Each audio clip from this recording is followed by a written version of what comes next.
Assalamualaikum warahmatullahi wabarakatuh.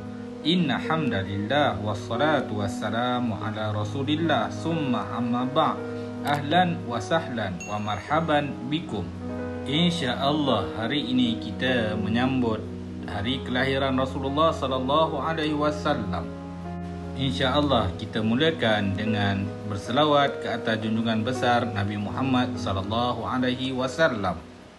Sallallahu ala Muhammad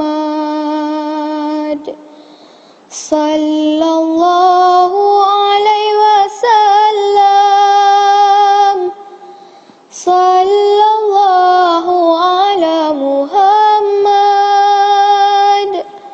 Sallallahu alaihi wasallam. Ya Nabi salam alaika, Ya Rasul salam alaika, Ya Habib salam alaika, salawatullah alaika, sallallahu ala Muhammad Sallallahu alaihi wasallam Sallallahu ala Muhammad Sallallahu alaihi wasallam. Bersempena dengan sambutan Maulidur Rasul, mari kita sama-sama mengenali Nabi Muhammad sallallahu alaihi wasallam. Nabi Muhammad sallallahu alaihi wasallam dilahirkan pada hari Isnin 12 Rabiul Awal tahun Gajah. Kenapa dinamakan dengan tahun Gajah? Pada tahun berkenaan, tentera bergajah yang dipimpin oleh Abrahah telah datang untuk menyerang kota Mekah. Usaha mereka gagal dengan bantuan daripada Allah Subhanahu Wa Taala seperti yang termaktub di dalam surah Al-Fil. Jadi tahun itu dinamakan dengan tahun Gajah. Nama ibu baginda Nabi Muhammad sallallahu alaihi wasallam ialah Aminah binti Wahab dan bapa baginda Abdullah bin Abdul Muttalib. Nenek Nabi di sebelah ibunya ialah Barrah dan nenek Nabi di sebelah ayahnya ialah Fatimah. Anak Nabi kita ada 7 orang, 3 lelaki, 4 perempuan. Qasim, Abdullah, Ibrahim, Fatimah, Zainab, Ruqiyah, Kalsum. Sedikit kisah berkenaan Nabi Muhammad sallallahu alaihi wasallam. Nabi Muhammad sallallahu alaihi wasallam adalah anak yatim piatu sejak dari kecil lagi. Nabi Muhammad sallallahu alaihi wasallam dijaga oleh datuk baginda iaitu Abdul Muttalib. Selepas datuk Nabi Abdul Muttalib meninggal dunia, bapa saudara Nabi iaitu Abu Talib pula menjaga Nabi kita. Nabi Muhammad sallallahu alaihi wasallam dilantik menjadi rasul pada umur 40 tahun.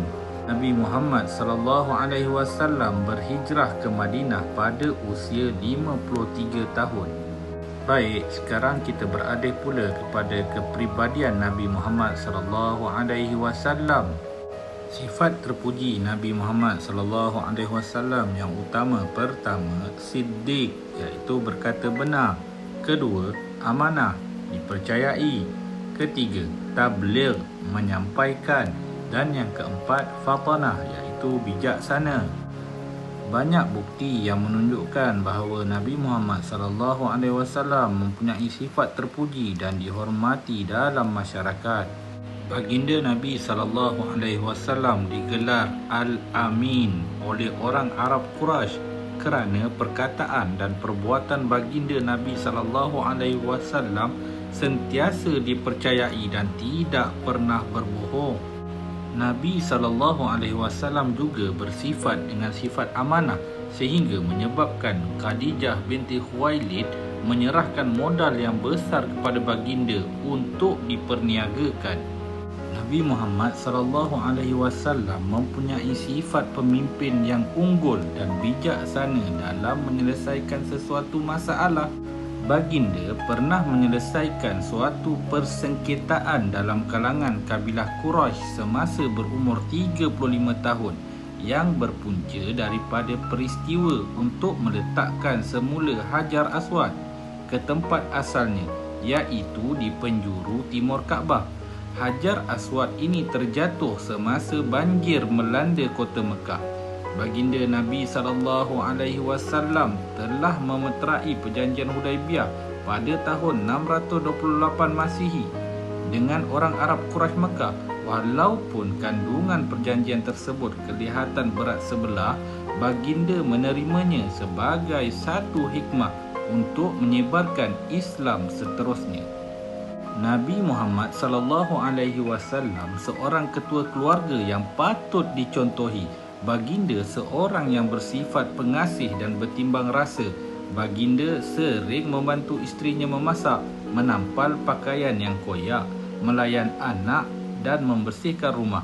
Anak-anak diberikan pendidikan agama secukupnya dan baginda menjadikan diri baginda Nabi SAW teladan kepada anak-anak. Nabi Muhammad SAW mengamalkan cara hidup yang sederhana. Baginda bergaul dengan semua lapisan masyarakat, sama ada yang kaya atau yang miskin. Nabi SAW bersifat pemaaf. Semasa pembukaan semula kota Mekah pada tahun 630 Masihi, orang Arab Quraisy yang menyerah diri telah diampunkan dan dibebaskan. Itulah antara kepribadian Nabi Muhammad SAW. Kepribadian dan ketokohan baginda amat disegani sebagai pemimpin masyarakat, pemimpin politik, pemimpin ekonomi dan pemimpin tentera. Nabi Muhammad SAW wafat ketika berusia 63 tahun di Madinah. Nabi Muhammad SAW adalah contoh teladan terbaik buat kita dari segi akhlak, budi pekerti, tanggungjawab, kepimpinan, kekeluargaan. Untuk akhirnya, marilah kita bersama-sama menjadikan Nabi Muhammad SAW contoh teladan terbaik sepanjang zaman. Seperti mana firman Allah Subhanahu wa taala dalam surah Al-Ahzab ayat 21, ba'da a'udzu billahi minasyaitonir rajim, laqad kana lakum fi rasulillahi uswatun hasanah. Maksudnya, demi sesungguhnya adalah bagi kamu pada diri Rasulullah itu contoh ikutan yang baik.